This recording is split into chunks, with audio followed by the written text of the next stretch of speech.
Welcome, guys, to How the Frack We Got Here, a show that takes the news and events of the week and try to make sense out of it all. I'm your host, the most Will Buchanan, and on this show, we simply are all about the facts. There are plenty of news stations out there that simply want to do anything short but inform you.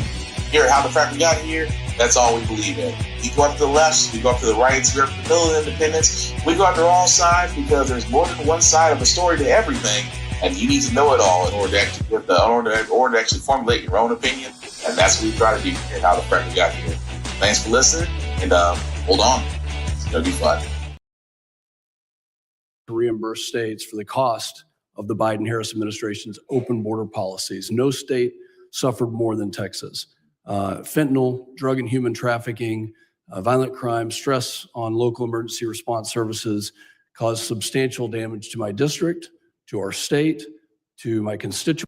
This was an assassination and a murder. It was not an accident, despite my colleagues saying that it was an accident. It was a murder and an assassination of a National Guard hero. So what other types of threats are you tracking and preventing from happening? Yeah, I would say, sir, that we face the terrorist tactics, techniques, and procedures could be that we need to stay alert of? Honestly, the attacks of October 7th, the decentralized and just barbaric nature of that is the new terrorist playbook. They're not looking necessarily for a spectacular attack like we had on 9/11, but targets of opportunity like we tragically saw with the terrorist attack in Washington, D.C., these smaller cells or even individual operatives taking action. That's what has us very concerned, combined with just the sheer volume. My time has expired, Secretary. Thank you for your commitment to reimburse Texas. I yield back. Gentleman's time's expired. I now recognize the gentleman from Rhode Island, Mr. Magaziner, for 5 minutes of questions. Madam Secretary, how many United States military veterans have you deported? Sir, we have not deported U.S. citizens or military veterans. I don't believe you served in the military. I haven't either, but I think you and I can agree that as Americans, we owe everything to those who have served our country in uniform, particularly those who have served in combat. Do you agree with that? Sir, I believe that people that are in this United States that are citizens have legal status here. Madam Secretary, we are joined on Zoom by a gentleman named Se-Jun Park. He is a United States Army combat veteran who was shot twice while serving our country in Panama in 1989. Like many veterans, he struggled with PTSD and substance abuse after his service. He was arrested in the 1990s for some minor drug offenses, nothing serious. He never hurt anyone besides himself, and he's been clean and sober for 14 years. He is a combat veteran, a Purple Heart recipient. He has sacrificed more for this country than most people ever have. Earlier this year, you deported him to Korea, a country he hasn't lived in since he was 7 years old. Will you join me in thanking Mr. Park for his service to our country? Sir, I'm grateful for every single person that has served our country and follows our laws. Can you please tell Mr. Park why you deported him? Every one of them needs to be enforced. But you understand that many veterans struggle with PTSD, many veterans struggle with substance abuse challenges. This man took 2 bullets for our country. You have broad authority, by the way, as Secretary, to issue humanitarian parole, to do deferred action. Will you commit to at least looking at Mr. Park's case to see if you can help him find a pathway back to this country that he sacrificed so much for? I will absolutely look at his case, but I want you to remember that Madam Secretary, the man behind you, please stand up, sir. His name is Jim Brown from Troy, Missouri. He is a Navy combat veteran who served our country in the Gulf War.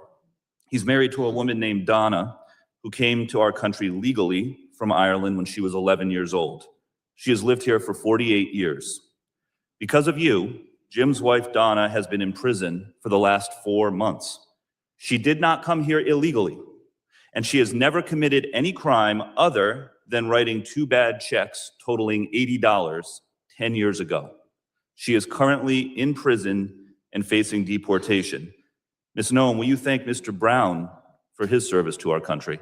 Thank you, Mr. Brown, for your service to our country. Now, what possible explanation can there be for locking up his wife for 4 months when she has committed no crime other than writing a couple of bad checks for $80?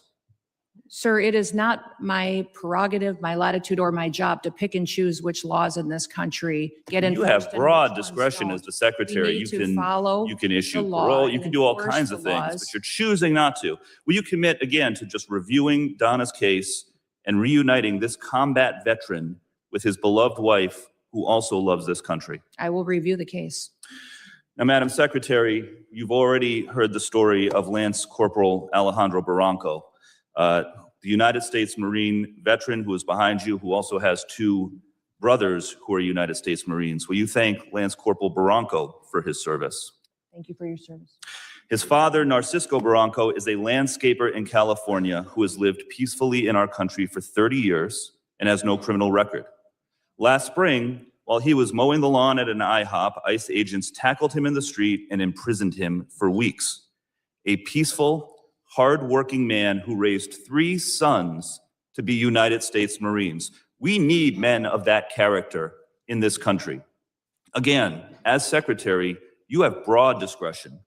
Will you consider Lance Corporal Barranco's father for parole in place to stay in our country, owing to the fact that he has contributed to our country by raising 3 United States Marines? This is an opportunity to remind everybody that every person that's in this country illegally has an opportunity to voluntarily go home and come back the right way. He Follow raised our 3 laws, United States we will Marines. facilitate that. He has been living here But- peacefully, doing his job for 30 years. You have discretion. You are choosing not to use it. Madam Secretary, you promised America that you would go after the worst of the worst. But these people are not the worst of the worst. A Purple Heart recipient, a military spouse, the father of 3 Marines. And it's not just veterans and military families. You are locking up and deporting children with cancer, mothers with babies in the NICU, United States citizens.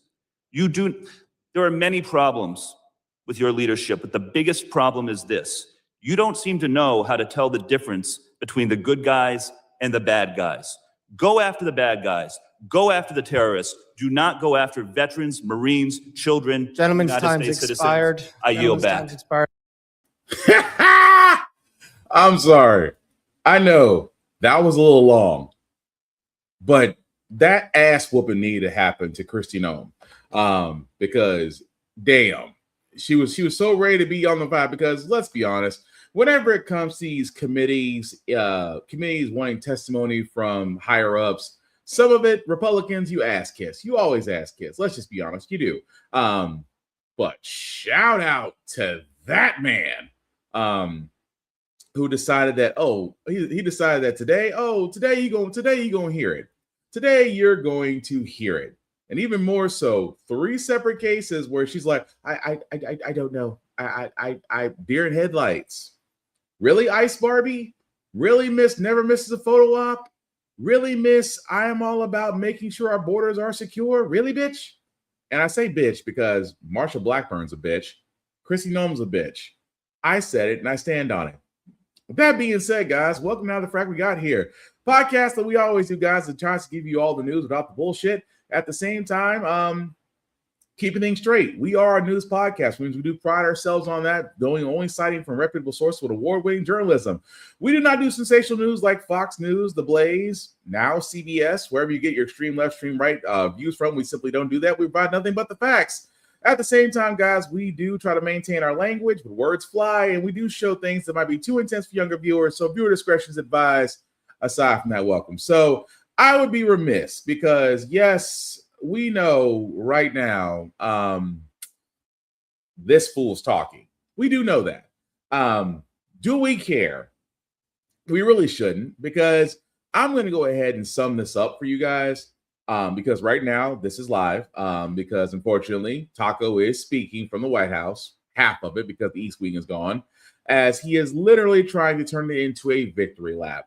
I am not going to do this to you guys. There's really nothing here of substance. He will take a victory lap, especially after the fact that what the Republicans were able to pull off today in the House. He'll probably bring up Venezuela, talking about probably possible military action. But let's be honest, Venezuela is sitting on the largest oil reserve in the world, more than the Saudi Arabia and the U.S. combined. So I wouldn't be surprised if he turns around and says Venezuela needs some freedom. beyond that, the war on drugs, the borders, immigrants, blaming Biden, blaming Obama, we've all heard this same thing before. So I will, guys, I'm going to be honest with you guys, I will honestly spare you of that. We are not going, I mean, we'll go back. I'm pretty sure PolitiFact and everybody else is going to fact check that. You're not going to miss anything off that bat. So we're just going to get away from that because let's be honest, Taco's trying to do victory runs right now, especially at the fact that he needs all the Epstein distractions he can get. After, especially going after the fact of the recently departed Rob Reiner and his family, because, you know, Taco has taken upon himself to make it known how he feels about certain people and somehow how it always involves him. This morning, President Trump defending his attacks on renowned actor and director Rob Reiner, who, along with his wife Michelle, was brutally murdered over the weekend. On social media just one day after the attack, the president linking Reiner's murder to his activism and criticism of him, saying Reiner had a massive, unyielding, and incurable affliction with a mind-crippling disease known as Trump derangement syndrome. There is no evidence connecting the murders to Reiner's political views. Within hours of that post, several Republican lawmakers denouncing the president's words. Kentucky Congressman Thomas Massey writing, "This is inappropriate and disrespectful discourse about a man who was just brutally murdered." Former Trump ally Georgia Congresswoman Marjorie Taylor Greene writing, "This is a family tragedy, not about politics or political enemies." But when asked about that criticism, the president doubled down. He became like a deranged person, Trump derangement syndrome. So I was not a fan of Rob Reiner at all in any way, shape, or form. I thought he was very bad for our country. Democrats say the president's comments stand in sharp contrast to what he and other Republicans said after the brutal murder of conservative activist and Trump ally Charlie Kirk in September. Massachusetts Congressman Seth Moulton accusing the president of celebrating the Reiner's deaths because of their political views, saying it's, quote, the exact same behavior that Republicans complained about after Charlie Kirk's assassination. Days after Kirk was shot, Vice President J.D. Vance called for anyone who celebrated Kirk's death to lose their job. The First Amendment protects a lot of very ugly speech, but if you celebrate Charlie Kirk's death, you should not be protected from being fired for being a disgusting person. A spokesperson for Turning Point USA, the organization Kirk founded, sharing this video of Reiner condemning political violence, saying Rob Reiner responded with grace and compassion to Charlie's assassination. It's beyond belief what happened to him, and that should never happen to anybody. I don't care what your political beliefs are. That's not acceptable. That's not a solution to solving problems. They added that Reiner's response in that moment makes it all more painful to hear of he and his wife's tragic end. And it wasn't just lawmakers criticizing the president, even several conservative voices and influencers who are typically in lockstep with the president, speaking out against those comments, one even calling it shameful. But again, when asked directly about that criticism, the president only digging in, Rebecca. Of course he only digged in. Why? Well, because it's Taco. It has to be about him. It has to. Oh, Rob Reiner had Trump derangement syndrome. He was very bad for America. No, you're terrible for America. Rob Reiner actually was quite the activist. Actually spoke out for LGBTQ rights, for progressive rights, for women's rights. He was really a guy that just wanted everybody to be equal and use his platform to actually do so. And the simple fact of the matter is, yes, it is messed up about the situation between him and, I explained about his son having issues and that entire case. But what I find interesting is that when, of course, Charlie Kirk, who I don't know why he is being celebrated like he's the second coming of Martin Luther King or some shit. I remember people losing their jobs because of what they say on their personal social medias about Charlie Kirk. People losing their jobs over not feeling bad that, he was shuffled off this mortal coil in the most brutalized way. I remember folks getting in their feelings. How do you feel bad? A mother, and now his child is left fatherless. I remember all of that.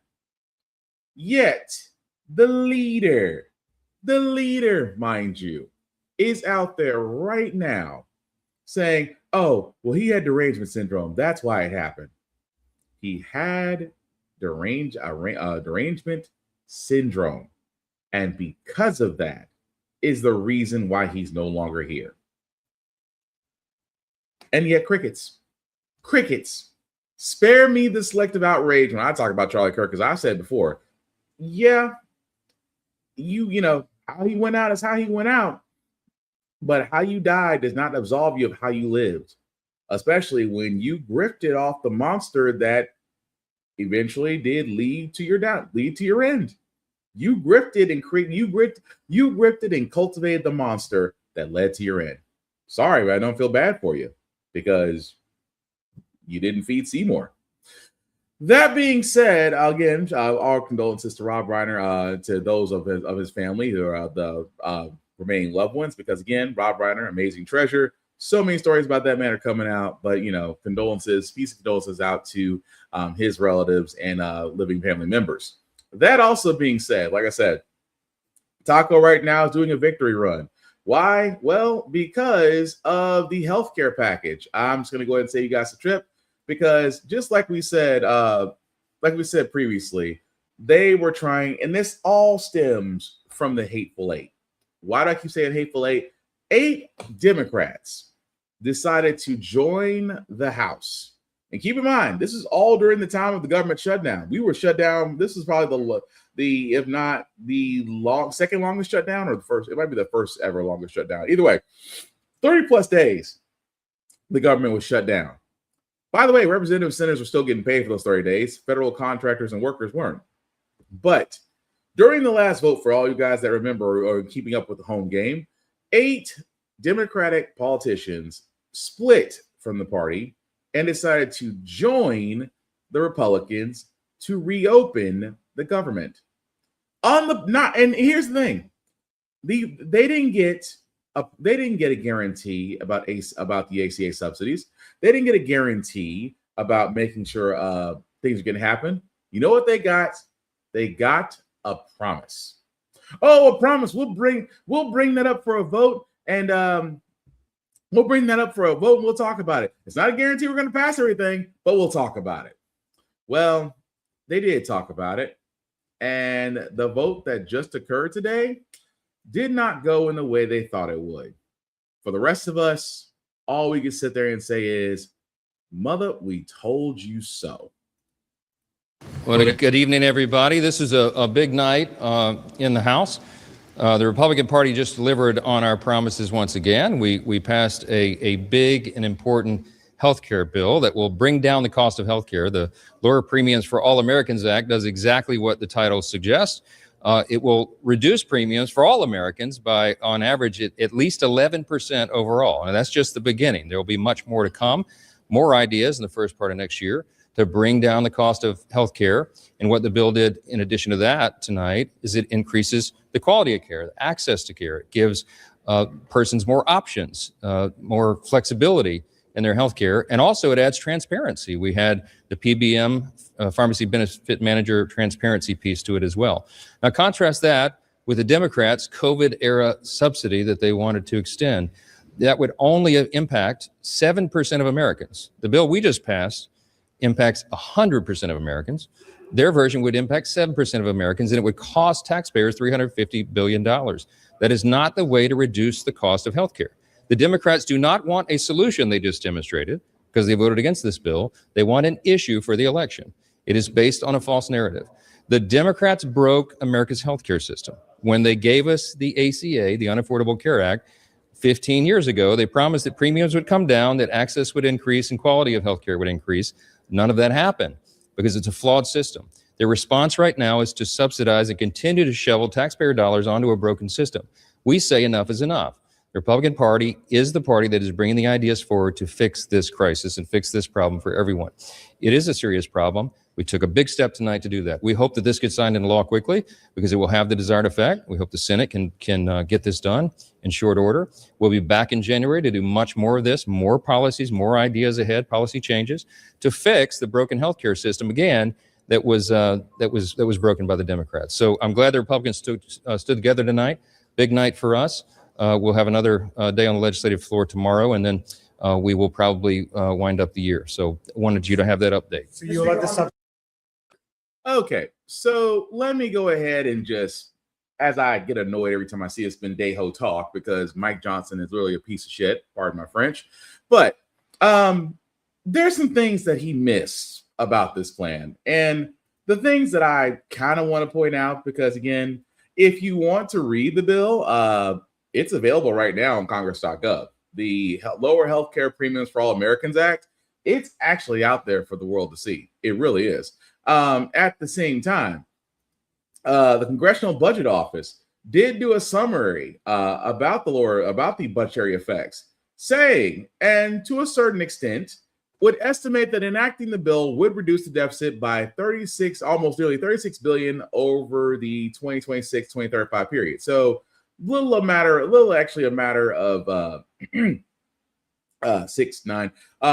almost 10 years. Here's the problem.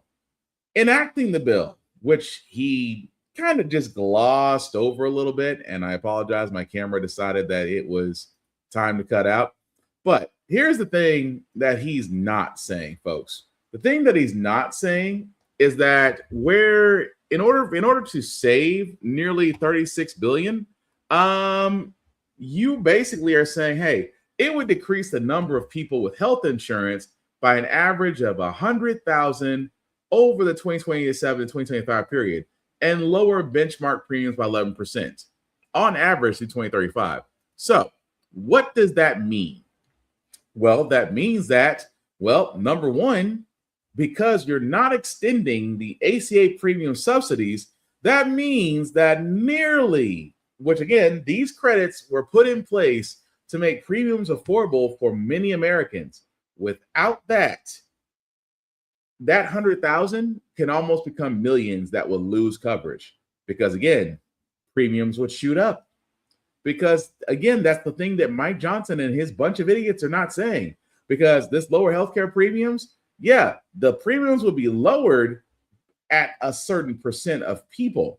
While again, without extending the ACA, which again, for all those that don't know, the ACA is an act, a law that basically says you have to make healthcare available to all, regardless of previous conditions, regardless of any ailments, things of that nature. It has to be available for them. No, you cannot charge them higher for these ailments, and that they should have coverage. That's what the Affordable Care Act was for. The premium, the actual subsidies were put in to make sure that others can be covered, which meant that at the time was supposed to raise taxes on the rich to actually pay for those subsidies. But since Taco's been back in office, since his big beautiful bill has been put in place, since his tax breaks for the rich have now been increased, those subsidies are now gone. The same thing that Mike Johnson forgets to say in that little speech, or that little victory lap that he half-assed did. At the same time, it increases uninsured rates, because again, if you are insured, you will be paying more. And now, because this lower healthcare premiums for all Americans Act, it will increase uninsured rates. And there may be health plans that might be increased, but those healthcare plans may not have essential health benefits, preventative care. So, for example, those healthcare plans they talk about that might be available may not have mental health services, may not have maternity care, may not have preventative health like screening, shots, cleanings. If you go to dental, if you go to cleanings, annual exams that are usually covered for physical things of that nature may not be included in that, because again, Republicans didn't care. They are trying to cut everything out and call it a deal. At the same time, also with this plan they put in place, it will shift healthcare costs from insurers and employers to you. So again, it's amazing. Your cost burdens will not be covered by insurers and employers. They will be covered by you, which means, guess what? Higher out-of-pocket costs and coverage gaps are going to happen. So if you think your healthcare plan doesn't cover shit now, wait till if that goes into effect, if that passes the Senate, what do you think is going to happen? Exactly that. And premium spikes are going to happen now. Why? Because the ACA subsidies did not get the increase they did. So as we've been saying on this podcast, and other news have been saying this, your premiums will increase, all but guaranteed to increase. So let's think about this for a second. No extension of ACA credits, higher uninsured rates, plans offer next to nothing. The cost of the burden of cost will actually shift to you. At the same time, not addressing affordability issues, and nobody asked for this. And yet, that is the lower healthcare premiums for all American Act in a nutshell. The same thing that Mike Johnson and them are trying to say is a victory lap. It is not. It is a dumpster fire that is heading to the Senate. And if it does pass the Senate, Taco has already sat there and said that he'll sign it, which ultimately would actually kill the ACA law, kill the ACA and Obamacare. Congratulations, Republicans. If that gets past the Senate, you will have officially killed whatever degree of healthcare that we had in this country. At the same time, good luck in the midterms, because people are not going to understand this now until they need medical attention, or until they need to go to the doctor, or until they need to go to a dentist, or until they need to go to a specialist, or until they try to get surgery and things of that nature. Medical debt, because again, medical debt was on credit reports. It's now back on there now. It's almost as if Republicans are trying to squeeze the last juices out of an already dead horse, meaning us. But again, tell me I'm wrong, because that's their plan in a nutshell. Their concept of a plan that they haven't had for almost 2 presidential terms now. And yet under Taco, voila, bullshit. But moving right along, guys, we keep talking about these presidential pardons that Taco is doing, where I keep on saying he's not drained the swamp. He's just basically refilling it for the next tour.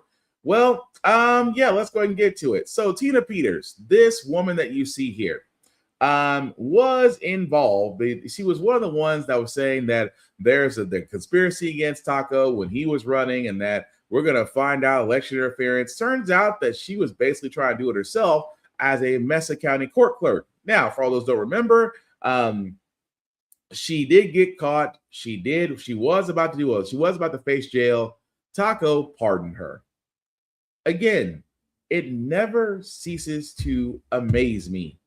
And the reason why, for all those that are wondering what happened, she gave access to election software to somebody from the MyPillow group. You know that Mike Trindell guy, MyPillow, thought he could be a part of Taco's cabinet. Then he found out everything went to hell. Now he's running back for governor and some shit. Anyway, somebody in his group, she gave election software access to. A big ass no-no. And she was about to do jail time for it.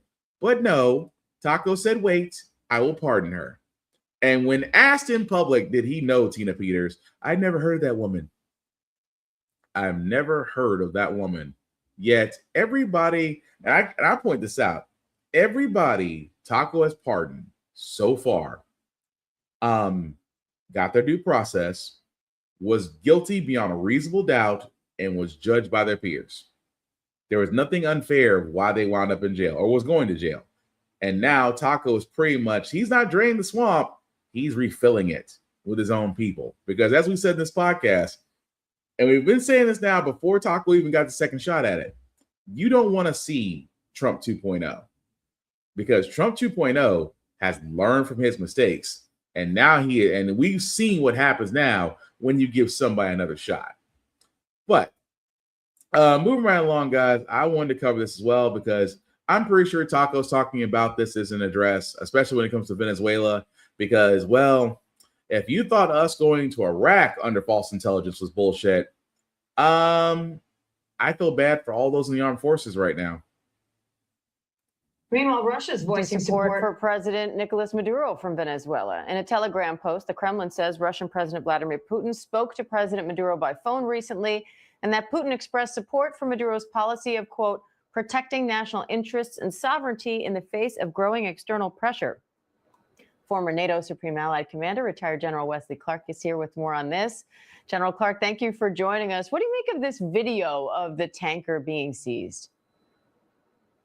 I think it's a classic operation. This is the kind of thing practiced many times. We've been looking in counterterrorism operations since the 1980s, when the Achille Lauro was seized in the Mediterranean by terrorists. So It's one of the standard cases that our counterterrorism forces work with, and obviously these are Coast Guard troops, so I'm sure they've done this and they're training. These are well trained. They're coming out of the helicopters or fast roping down to the deck. They're going to get control of the tanker by heading to wherever the captain is. They're armed, of course, because you would expect that there be some small arms or some kind of protection. These people, but the fact that the helicopters are there, I'm sure there were radio messages sent and so forth. The crew is intimidated. There were no casualties. There was no shooting that we know of, but it was done in a lawful manner. So I think it shows a lot of expertise on the part of the Coast Guard and the Navy working with them. So how significant is this move by the U.S.? I think it's one more notch up the ratchet, putting pressure on Maduro. I'm sure this is not the only tanker that's been going back and forth, but they do turn off their location devices. Sometimes they're hard to see. This one we should be getting all of them, and we've got them sanctioned. Collect them, and we should be going against the Russian fleet as well, which is the same kind of operation in which vessels turn off their identification. They're illegally transporting oil. They've been sanctioned. They should be detained. What happens to the oil? Usually it's sold. In this case, the oil would probably be sold, probably $150 million worth of oil on that ship, depending on if it's full and what the quality of the oil is. And then that money is deposited in seized assets accounts in the U.S. Treasury. Now Venezuela is calling this theft and piracy. Do you expect any kind of response? Well, I mean, there would say something, Maduro would, but, he knows what the sanction regime is. He's just working against us on this. So, I agree with the concerns. We don't want to get in a big land conflict with Venezuela. Maduro is a problem in the hemisphere. So many millions have fled from Venezuela because of its mismanagement. It's caused dislocation in the economies in Colombia and Peru. It's forced migrants into the United States, and all the Central American countries are dealing with this. It's been going on for several years now.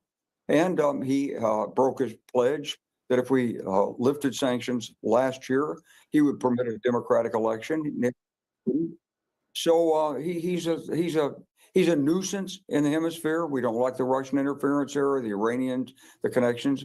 It's a threat in the hemisphere, but it's a marginal threat. And I can't help but looking over to Europe and seeing what's going on in Ukraine, the pressure we're putting on Zelensky to make an agreement, and how consequential that will be. Because if something were to happen in Ukraine, it would destabilize all of Europe. And really, they're our major trading and investment partner in the world. Europe is. All right, former NATO Supreme. So I'll say it like this, folks. Is anybody getting the same thing? Oh, the president there, he's not doing what he said he would do. The fact that he's doing illegal trading. The fact that Venezuela has the largest oil reserve in the world, and we would like to have that. I am just saying, guys, for the simple fact of the matter, and I'm pretty sure Taco, if he hasn't already said it in his speech already, we're going to actually start looking at military actions. Our Secretary of War, which, by the way, I hate the fact, just side note, Never Sober Pete Hegseth is the Secretary of Defense. We don't have a Department of War, because that would mean that Congress would have to approve a name change to a department.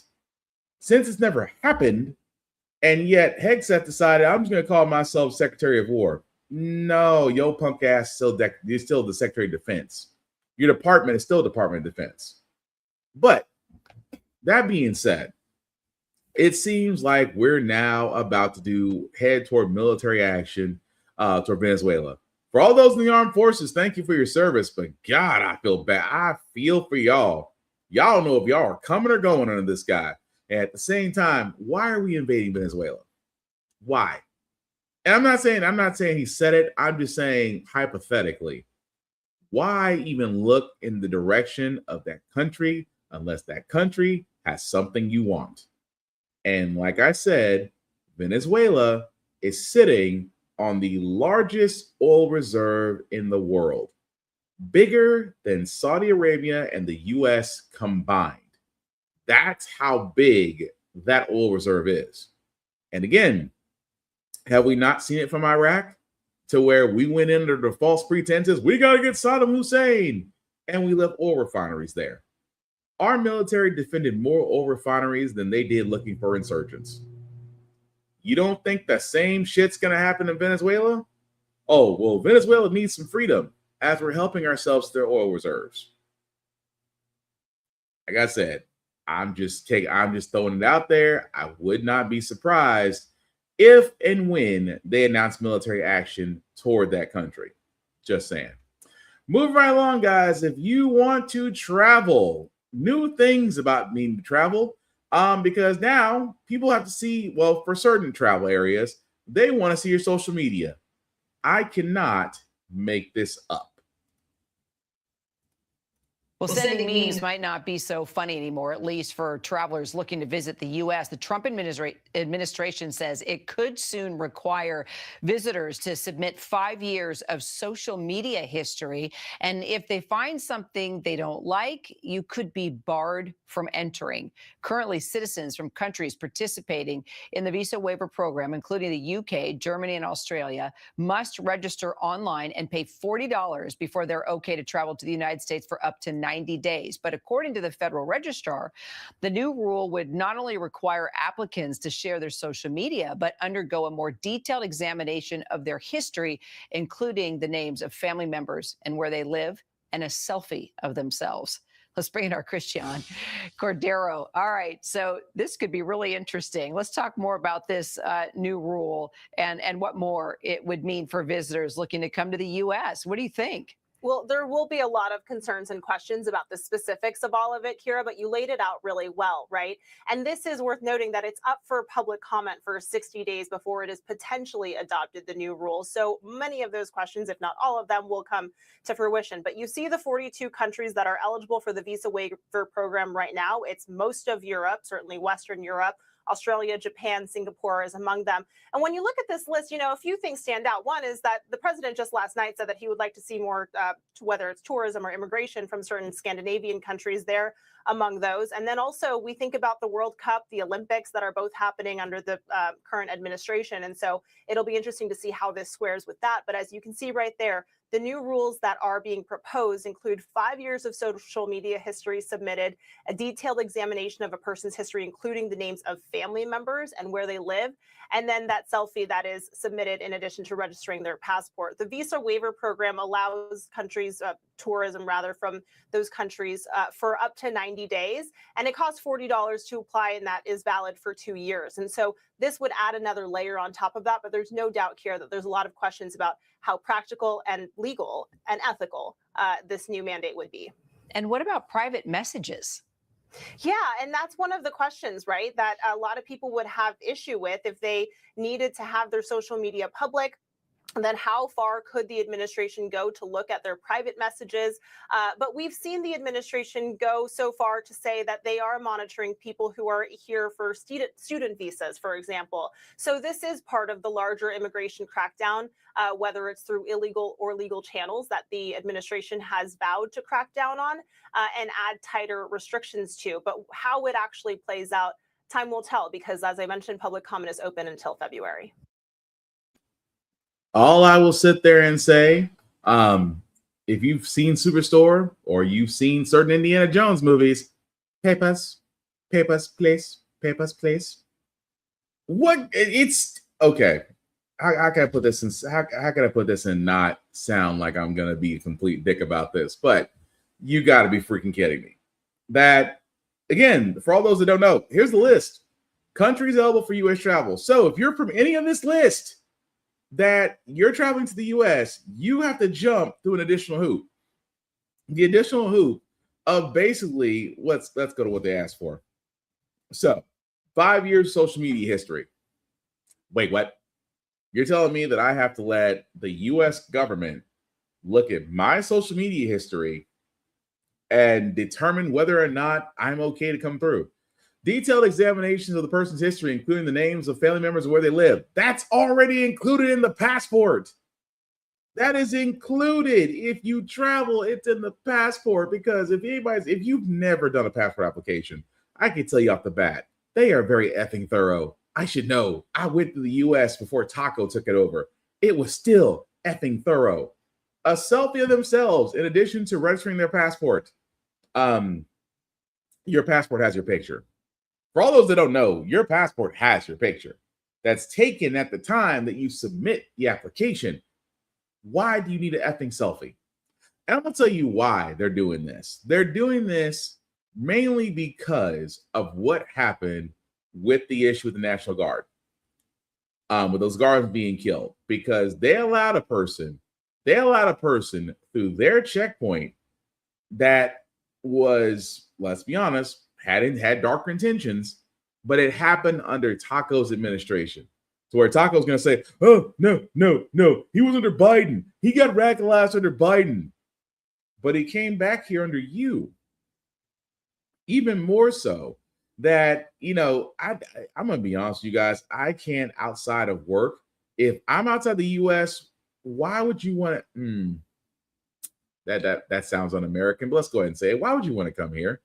If you've got universal health care, if you are actually covered and you have maternity and paternity leave and you have cleaner water, better energy solutions, why the frack are you coming to the U.S.?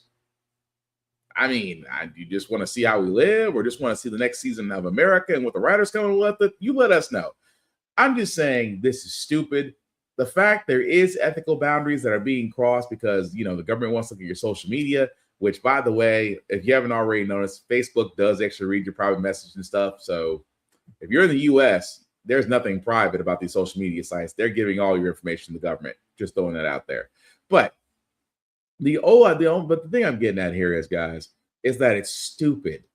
It is stupid and unethical and dangerous, and could be grounds to sue. Actually, you don't believe me? Ask Taco right now. But we'll get into him momentarily because he's trying to shoot for the stars with his lawsuits. Which, by the way, I don't know how his lawyers are being paid because, God dang, they've been racking up hours. But it is the wintertime. With that being said, like most things in wintertime, energy costs go up. In this case, with the number of data centers that are being put up, is the reason why we're paying energy costs because Mother Nature decided to go cold on us, or for the simple fact of the matter is we have more data centers in areas that they shouldn't be that are basically siphoning the energy that we're paying more for. Today's spotlight, with temperatures dropping, many Americans are seeing the cost of heating their homes on the rise. And a new report says that households are paying hundreds of dollars more per year for energy and that artificial intelligence is to blame. It's partly to blame, at least. ABC's Andrea Fajii has more. Energy costs are on the rise. I mean, outrageous prices. A new report finds that the price of electricity has increased 13% across the country this year. In the middle of the winter time, I'm paying over $1,000 a month for my Con Ed bill.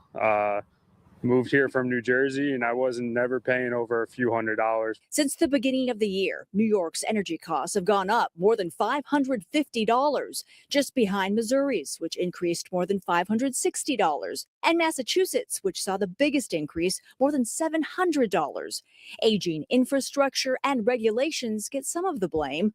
Other factors include artificial intelligence data centers, which can demand as much electricity as a small city, and the end of tax credits for solar, wind, and other renewable energy sources.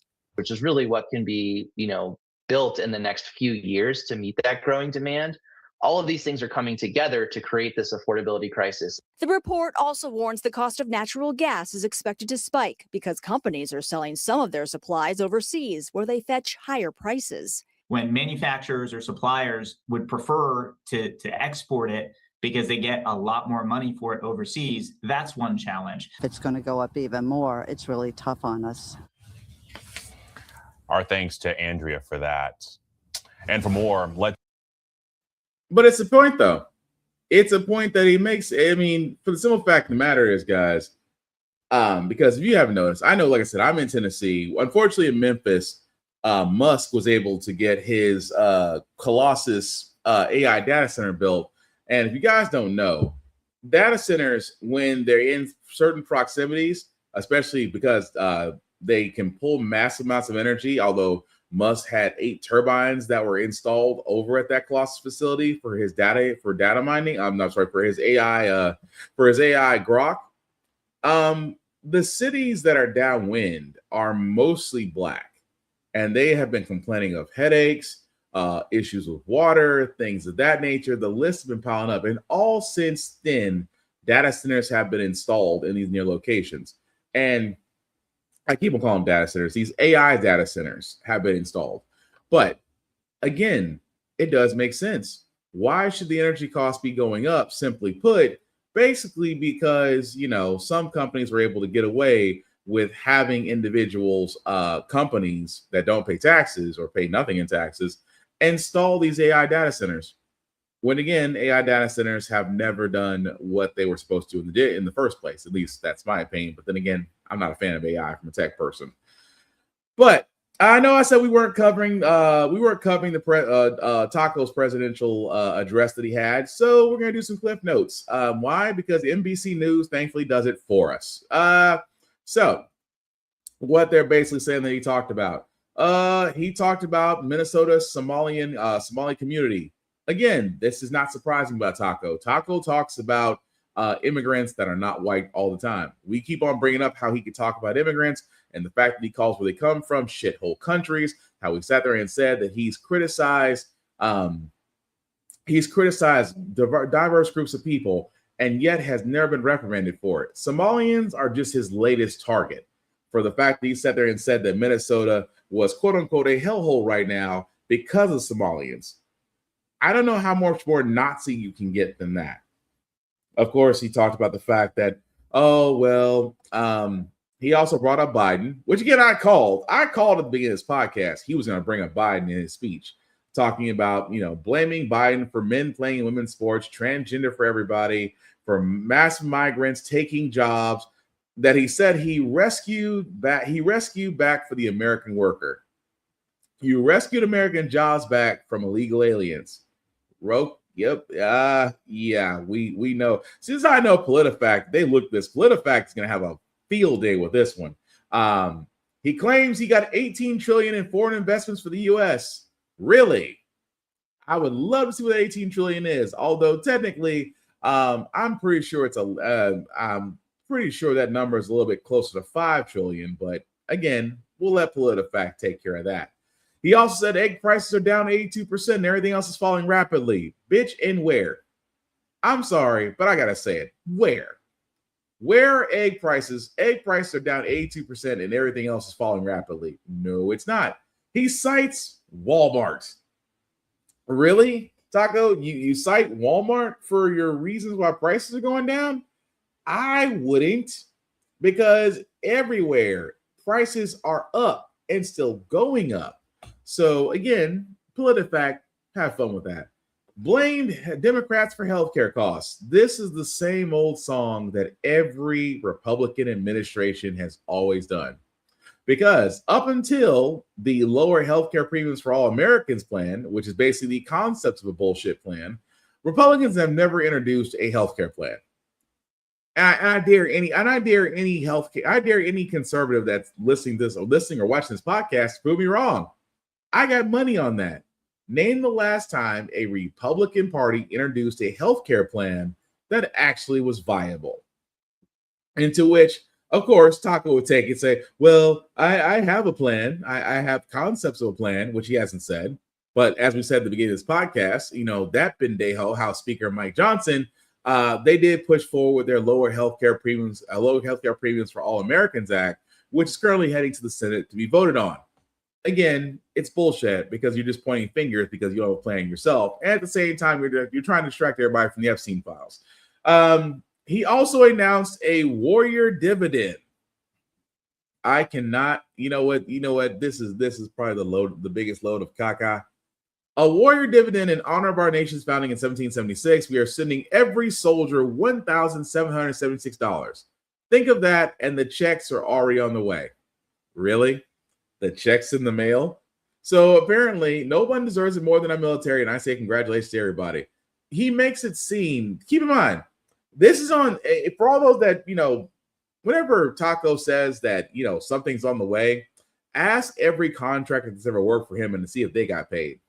At the same time, ask when he sat there and said, oh, because of Doge, its savings, we're sending every American $5,000. Oh, on top of that, he said he was going to send $2,000 from the dividends of the tariffs that he put in place. So let me get this straight. 5,000, 2,000. Now you're telling our armed soldiers you're going to get $1,776. Who's believing that shit? So again, I just find it interesting. And, he was insisting on economic progress, which of course is not there. And then he says all the success was due to the tariffs. No, your tariffs have actually increased our deficit. It's actually on record that it's one of the largest increases to our deficit by any other president. If Taco can take anything from that, it's the fact that he can sit there and say, I blew up the budget, and I'm going to be the first president that's going to put the United States of America in bankruptcy, because that's how he's dealt with all of his failed businesses. But we're going to leave it there, guys, because again, as I said before, that's just excerpts of all that was said. I'm pretty sure there's going to be more out there, but this is the reason why I decided not to cover it line for line. Just because of the fact that Taco lies. He has not said anything true outside of the fact that he sat there and said, I am basically here for rich people and dictators and racists and Nazis and bigots and xenophobes. Basically the Republican Party. That's who he's here for. So it's not surprising at all that his so-called address was basically going to be his victory lap. Although it really wasn't a victory lap, it's just delusion and denial. But keeping with Taco for a second, because I wanted to get to this in the BBC. Because remember, guys, how I keep on saying that, he's following nothing but the Project 2025 playbook, taking down education, going after mass media communications, things of that nature. I remember I sat there and said that he sued CBS over an interview that didn't even include him. And that the CEO of Paramount that wanted to get Skydance, that also owns CBS, went to Taco, and Taco pretty much said, this has got to, in so many words, I'm paraphrasing, that in order for him to get Skydance, he had to bend the knee. So what did he do? Stephen Colbert's show is not being renewed. Barry Weiss was installed as the editor-in-chief at CBS News. 60 Minutes got neutered, and they paid him. So basically, CBS is now becoming a pseudo Fox News, which I'll get to momentarily on that piece. But Taco saw that successful. So what did he do? He tried to go after ABC, Jimmy Kimmel. Remember Jimmy Kimmel and the fact he talked about Charlie Kirk and, the outrage, and that Jimmy Kimmel was taken off the air for a few days, and that ABC/Disney was like, wait a second, let's rethink this. That's our ratings. And of course, Jimmy Kimmel was back put in place, but we saw what happened there. Taco also tried to sue the New York Times. The New York Times for defamation. A judge sat there and looked at this, laughed, and threw it out of his courtroom. Why am I saying all this? Taco has realized that if he can sue, and his way of suing is bullying, if he can literally bully sue you, that you may bend the knee if you have something that he wants. Did not work for everybody, but now his ass is going after the BBC for edited clips of his January 6th speech. Sir, you're going after the British Broadcasting Corporation? The British Broadcasting Corporation for a $10 billion defamation lawsuit against the BBC. Sir, it's the BBC. I don't know if you know about the BBC. The BBC has 0 F's to give. If you've never seen a show from the BBC, their programming, their news, all the above. If you've never seen any of their programming, they literally have 0 F's to give. But the News Corporation for the BBC, outside of award-winning journalism, they make sure all their T's are crossed, their I's are dotted, and they didn't edit spit. But again, this is Taco's way of trying to suppress the media. Now, of course, the BBC, being in the UK, does take on a whole new role. I expect this will be thrown out. It will, because you're expecting the BBC to come to a court in Miami to look at this, and no judge in their right mind really and truly should be looking at this. They should laugh at it. Just like they laughed at your court case against James Comey, just like they laughed at your court case about Letitia James, just as they laughed at many other court cases you brought forward and lost. Because the BBC may do a lot of things, but they are definitely zero F's given. Good luck with that. Moving right along, guys. Of course, this is wishful thinking, but I just got to bring this up anyway. There was a vote of impeachment against RFK, the current Secretary of Health and Human Services, and dear God, that man does not need to be any that anti-vaccine conspiracy theorist brain large could always use a lawsuit, needs one good cough pendejo, really should not be in the position that he's in right now. Now, of course, this was brought forward by a Democrat in the House. It's not going to go anywhere. It's a symbolic gesture at best. But yes, we have sat there and covered it. We have sat there and covered RFK many times on this podcast, and the many times he has sat there and endangered people, talking about questioning vaccines for newborns, talking about the use of Tylenol for pregnant moms, although that has been debunked multiple times. And at the same time, this man literally is a walking conspiracy nut that's in an area to where he can do damage. Now, like I said before, it would be great if he was gone, but at the same time, it's not going to happen. Why? Republicans will do a lot of things. They will never impeach their own. But I digress. Moving right along, guys. A couple more stories before we get to our before we get to our feel good segment, because Lord knows we need one. No one needs it this week. CBS did a town hall with the widow of Charlie Kirk, Erica Kirk, who in my mind looks like the evil wicked witch from Wicked that you never see. Let's just say that, of course, CBS editor Barry Weiss, which I talked about, did a town hall with this woman. Now, before I show this clip, and again, I know it's Erica Kirk. I will try to make this as short as humanly possible, but bear with the brother. Erica Kirk is basically, I don't mean to say this in so many words. I will never know. I do not know what it feels like to lose your husband. I'm trying really hard not to finish that sentence because what I was going to say right now was kind of bad. But you lost your husband, you lost your partner in life. You grieved. You had a star-spangled, fireworks-ridden, looks like you got groped by J.D. Vance concert. Although I feel bad because now someone's got to explain to the couch that there's another woman in J.D. Vance's life. But it was just odd.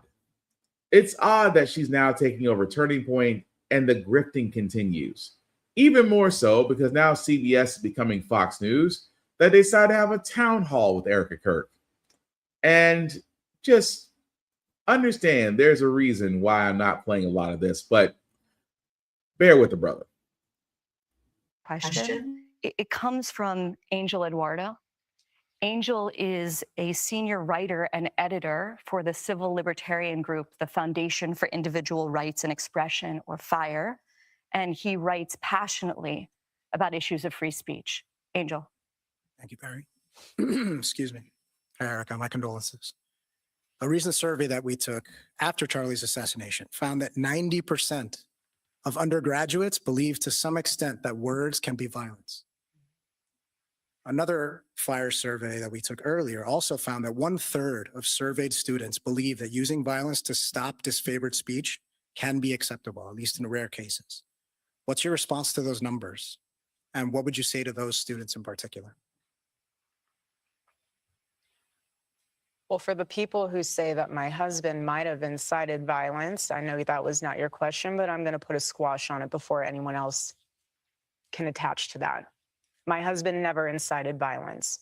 He never once said, go after them because they're saying XYZ and they deserve to die. My husband never once said that, and he never would.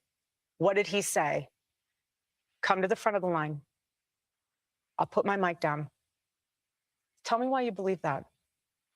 Well, that's interesting. I never thought of that. But have you thought of this? People heckling, laughing at them. Stop. It took a lot of courage for them to come up here. Stop doing that. He gave them a microphone. He didn't take away a moment for them to speak back. He gave them a microphone. And what they do, they gave him a bullet in the neck.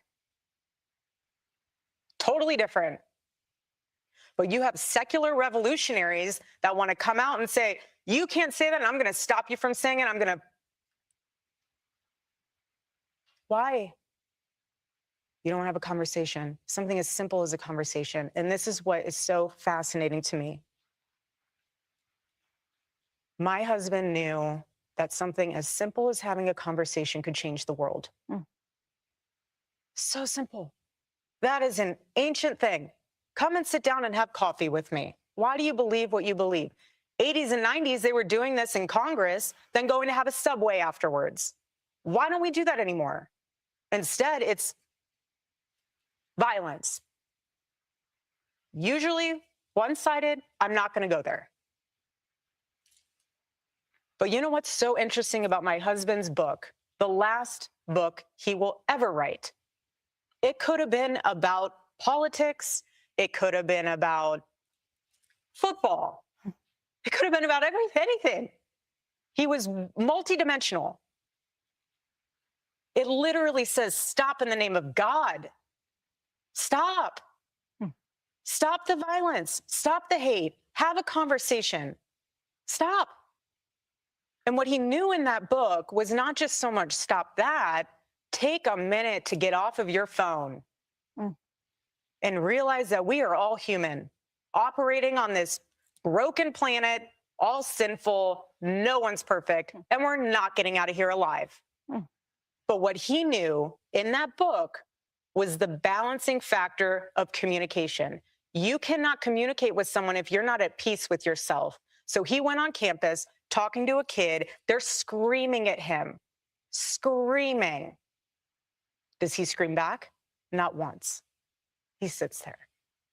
And you know what he's thinking? It's in that book. Maybe you need to take a few hours. Get off your phone. Go for a walk in nature. Go sit and have a coffee.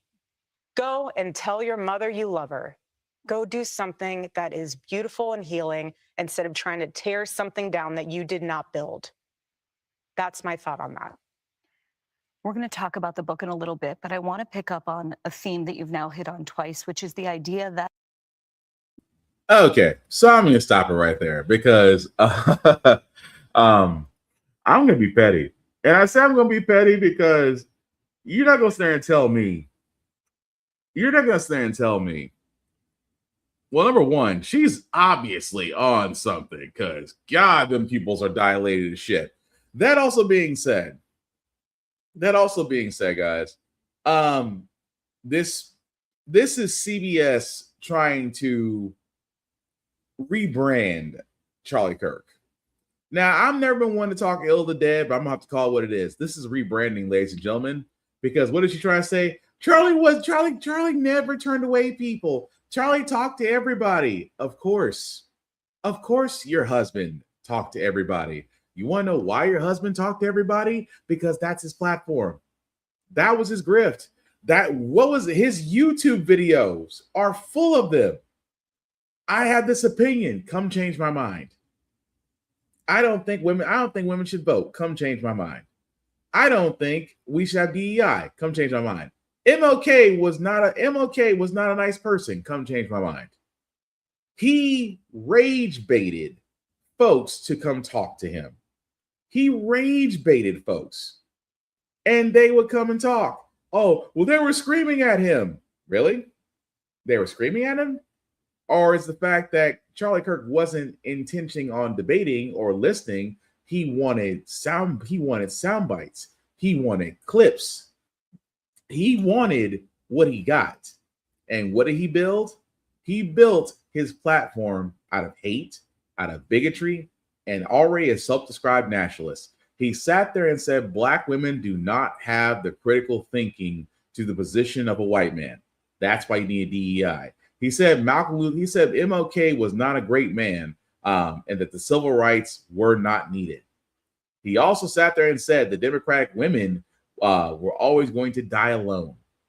And I can keep going down the list of everything this man has said. Hell, I've got an episode on How the Frack Got Here where it's literally in his own words that everything that I found, which of course is on that, which actually back on the YouTube page, it's still up there for the world to see. I said Charlie Kirk in his own words, because I sat there and said it on that podcast. I will sit there and say it here.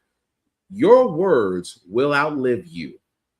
And when people think of you, they're going to go to your words.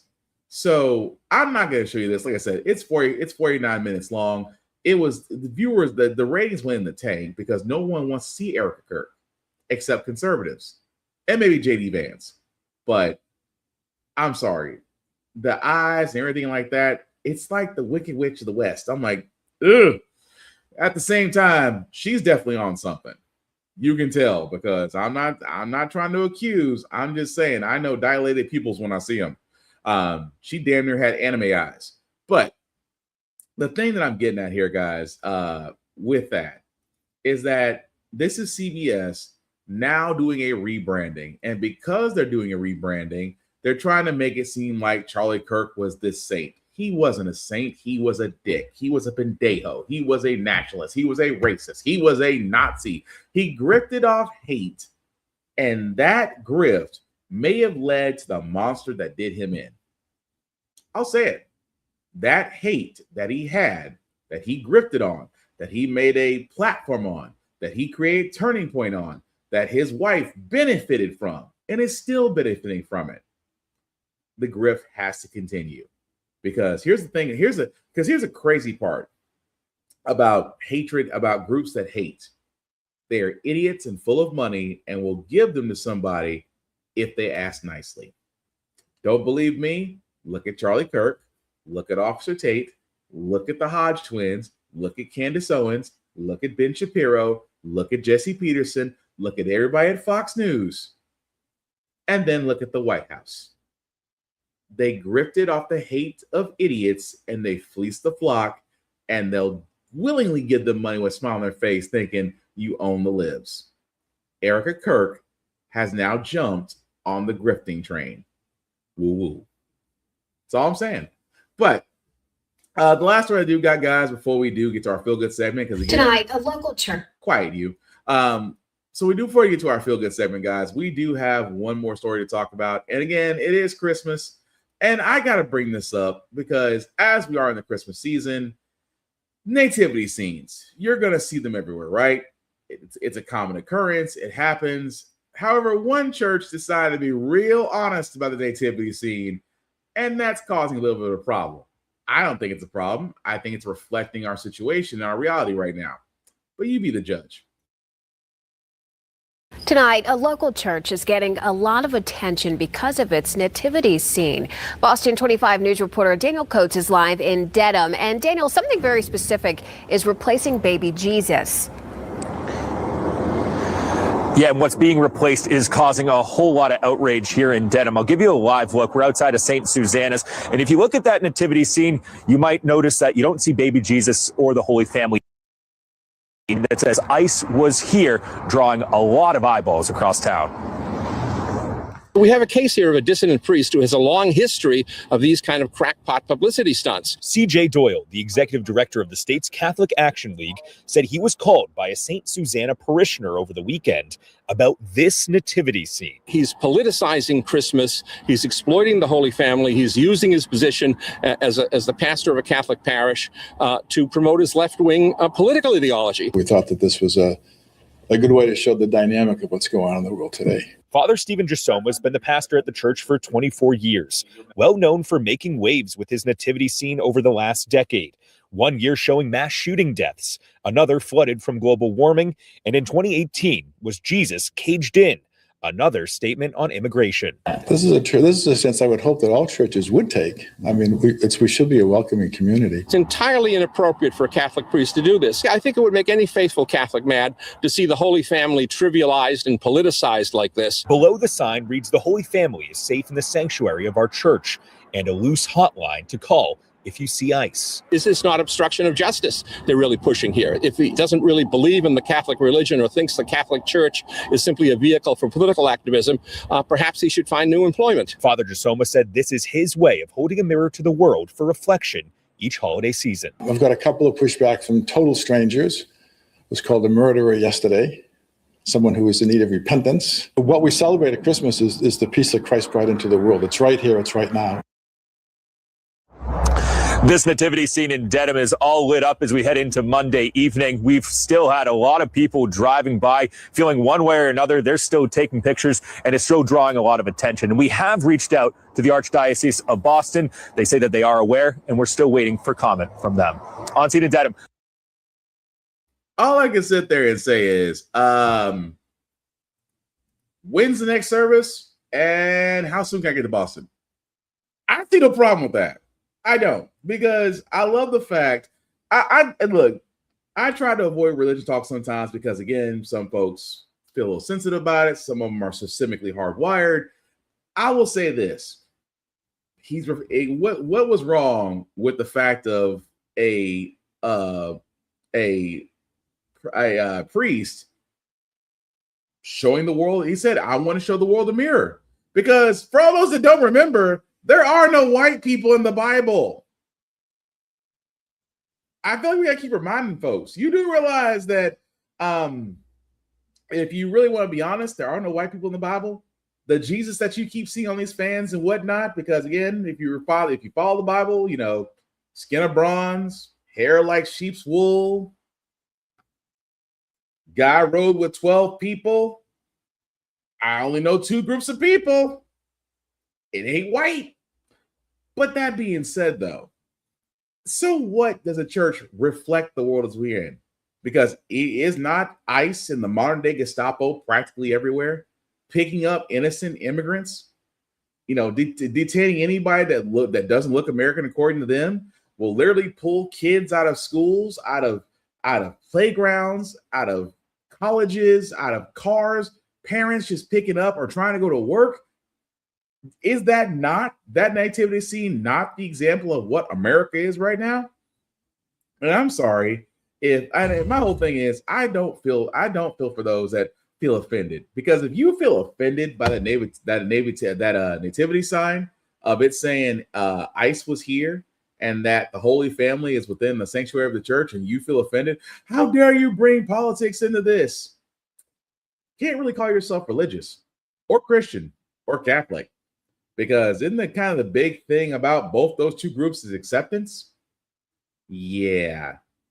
But I'm pretty sure I'm like I said before, I don't really catch it from a lot of people because they've learned with me, you don't really want to talk about acceptance if you're seeing holier than thou, but you're happy that ICE is picking up people.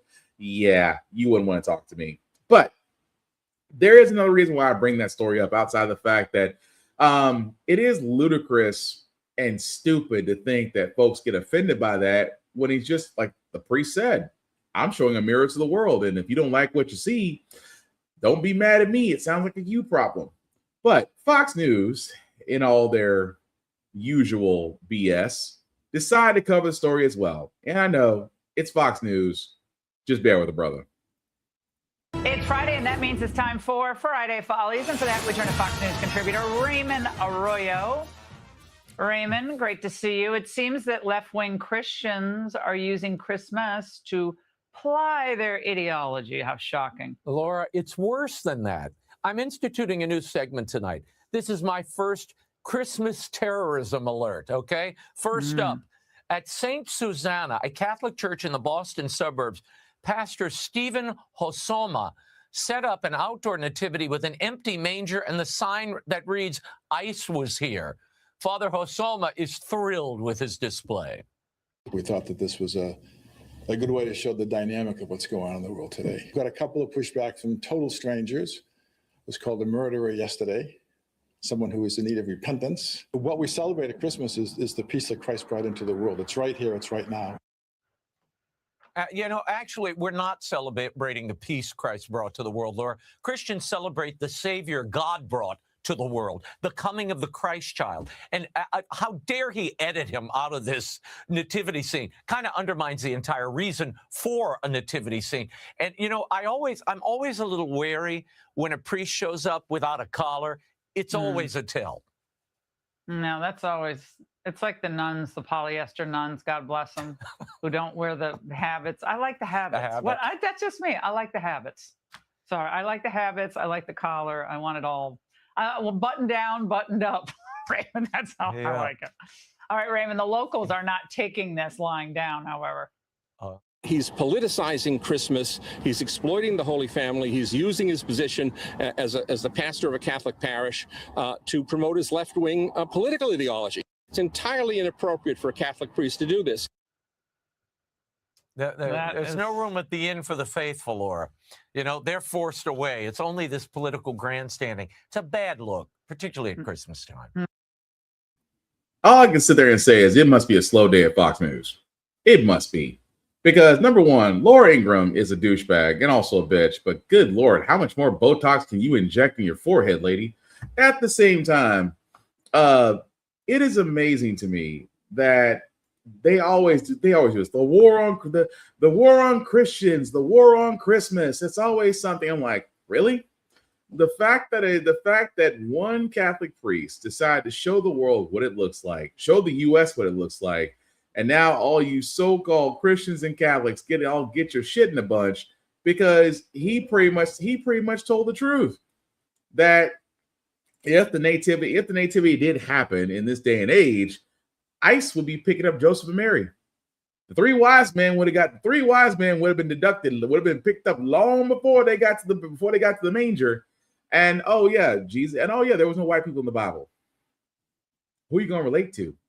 So it is amazing to me that in this season where we reflect, as we reflect on the year in giving and things of that nature, it's amazing to me that one Catholic priest is doing the one thing that most religions would expect you to do, while these so-called hypocrites want to criticize and judge, knowing full well they're just pretty much assholes themselves. But I expect that from Fox News. But again, if I was in Boston, I would. Look, I'm not Catholic. If I was in Boston, I'd go to that dude's church just off the fact that he has that nativity scene up. But again, that's just me because ICE is the modern day Gestapo, and of course, unfortunately, they've just been effing empowered. But that being said, guys, we are going to move on to our feel good segment because usually how the fact we got here, we do cover a lot of things that are doom and gloom. Sometimes maybe use faith humanity, but hey, it's Wednesday. Tomorrow's Thursday. We want to leave you guys out in some good positive vibes, and hopefully this next story will do just that, about a bus driver that is wanting to just do something nice and kind for her riders.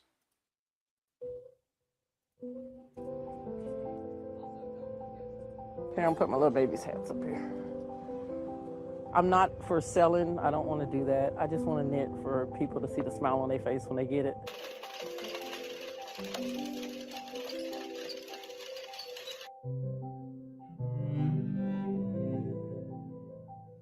I just hope they take away that somebody loves them.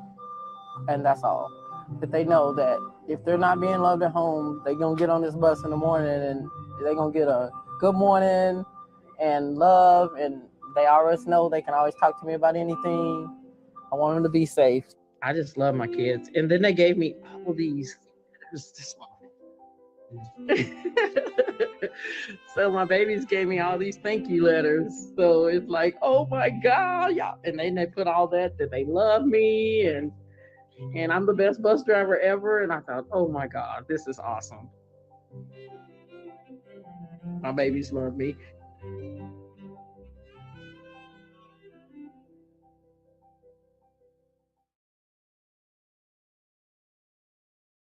Now, I thought that was pretty freaking cool, honestly. Just for simple fact of the matter, that woman did not ask for anything. And that is a school bus driver that basically knits hats for the students to stay warm during the winter months. Doesn't ask for money, just wants to make sure the kids are covered. And they give her thank you notes, things of that nature. And I thought that was sweet because, again, that's what I'm talking about when I say kindness. You know, kindness can be anything. It doesn't always have to be monetary. It's the fact that you're doing something for somebody else just to be able to help and have an impact. That is a beautiful thing. At the same time, that woman, Miss Hutcherson is her name. Hopefully she will definitely get a lot more than that. But I just like the fact of just seeing the fact that folks will do for others as they can with whatever they can, even if it's as simple as knitting a hat. Like I said, beautiful thing. That's going to do it for this podcast, guys. Thank you all for liking, for watching, for letting people know this is live. I appreciate that. Shameless plug before we do get out of here, folks. Shout out to Always Press Record TV. Why? Because our show, How the Frack We Got Here, can be seen on the app. Definitely check out APR TV on the Roku channel or Amazon Fire TV. As always, with other shows out there as well on the APR TV app. You will not be disappointed. Also, blurredstation.com, a streaming channel for us, by us, with content. And trust me, they got a crap load of content. Movies, television, anime, you name it, it's there. $10.99 a month to stream Blurred Station. Definitely check it out at blurredstation.com, and Blurred Station can be streamed on all smart devices. Check it out. Also, check us out on YouTube at How the Frack We Got Here. Literally, How the Frack We Got Here.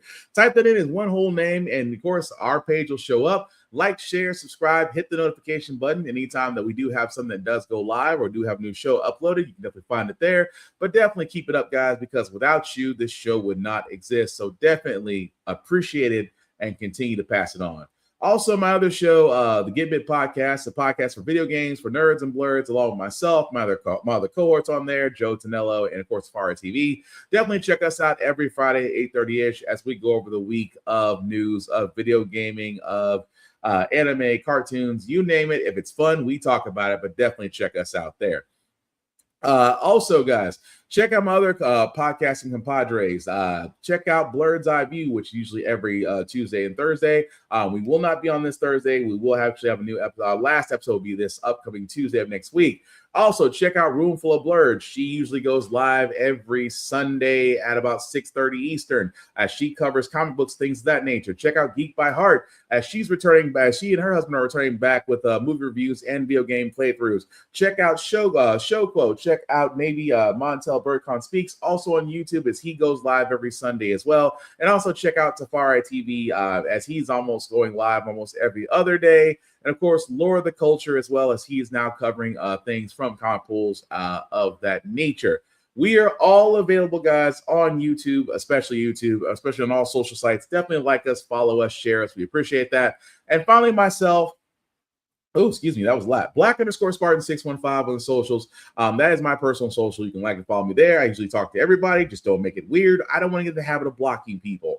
As I said before, guys, it is the holiday season. Next week being Christmas. We are going to be off for next week for How the Frack We Got Here.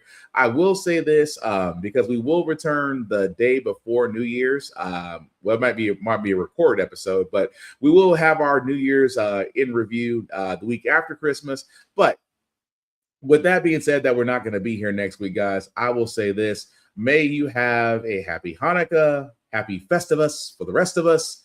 Have a Merry Christmas, have a happy Kwanzaa, or whatever you celebrate or not celebrate. Hopefully you'll be able to enjoy it with your loved ones and friends. I know right now this time of year may not be particularly good for a lot of people, but check on your friends. Call and text, see how they're doing. Check on your mental. Keep your mental. Protect your mental. Protect your strength. At the same time, don't doom scroll. Go outside and go enjoy the world. Try to avoid holiday. Try to avoid malls right now because, again, shopping. And also, if it doesn't deserve a gift this year, don't do it. Like, here's my thing. If you want to give a gift, cool. If you want to give your time, cool. If you want to you want to be able to give your ability, to be able to volunteer somewhere, also cool.